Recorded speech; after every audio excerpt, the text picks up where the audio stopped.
One thing that I probably haven't made clear to you guys is that I'm on my bike quite often nowadays. Uh, I can take the whole clan with me. So my 9-year-old, he can ride by himself. The 6-year-old, maybe for the last month, has been riding really well, and now she's a very good rider. And so we can ride all the way to the beach, which is probably, I don't know, on a fast day like today, we did it in 25 minutes, which is probably the record. Before, it used to take like 45 minutes to get there. There's a few hills up and down, and so she slows down. But now, she's really good. The 2-year-old, I put on in between my legs in this little extra seat that you can attach to the bike called, I think it's a shotgun seat or something like that. I found it at the bike shop. And so I can take all of the kids with me. And we go on these rides. It's beautiful weather now. It's the skies are blue. And so we go on these rides all the time. The reason why I'm saying this to you is because I reckon these rides have done something to my hip as well. It's been quite a lot of riding.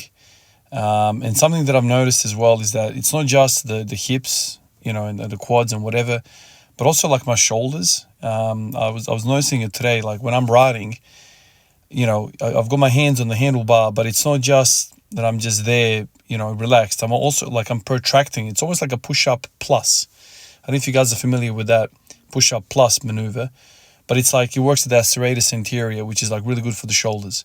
And so, talking about upper back and stability of the shoulder girdle when you're under very heavy weight in a squat, I think that position, the protraction, does something also to strengthen the shoulder girdle. And so I think biking is excellent. It's super low impact. Obviously, it's really good for the blood flow through the legs. I'm riding over an hour. The kids loving it. And so it's an activity that I can do and spend time with the kids. It's not just like me on the stationary bike boring everyone to death.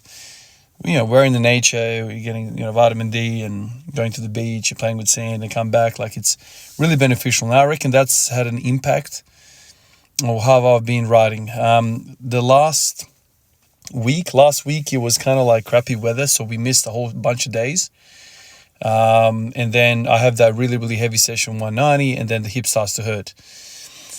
This is the thing, man. There's so many moving parts to all of this that, you assign blame to one thing, but it could be a bunch of other things which you're not even accounting for. Maybe if I did more biking around that time, my hip would have been all right. I don't know. But I think it's important to mention it, at least for somebody out there that's, going through the same thing as me. It's hard for me to just illustrate everything that I do in my life. Probably if I was to somehow jot down the days at work where I'm at triage versus on the floor walking around a lot, maybe those days I feel better as well. There's just a lot to consider. Obviously, doctor work is absolutely essential. Obviously, the upper back work, the rowing is absolutely essential. But I reckon the biking as well as the other stuff that I do for my work is also important. If you're sitting for 8 hours in an office, man, that definitely has to have an impact, man. I remember back in the day, I don't know who said this, but, there was a saying, the guy said, you can't reverse 8 hours of sitting with 1 hour of gym. The nervous system is not stupid. It's always recording information. It's always recording and trying to adjust to what you're telling it. If you're sitting 8 hours, man, those hip flexors are going to get short. And those short hip flexors are not going to miraculously open up as soon as you step through the front door of a gym. It's not going to work like that, man. And no, 15 minutes of stretching is not going to let that thing go. There are adaptations that are happening, and so you can't even access that glute because the front of the hip is so tight. And so what does that look like? Well, that looks like that you need to have a specific training program that's different to somebody, let's say like me as a nurse who's standing all day.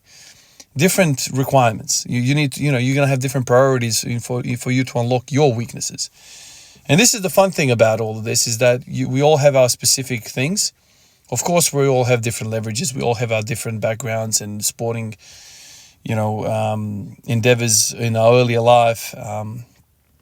Your hip depth, is it a shallow hip, deep hip? Are you more internally rotated, externally rotated? What do you do for work? How old are you? Injuries?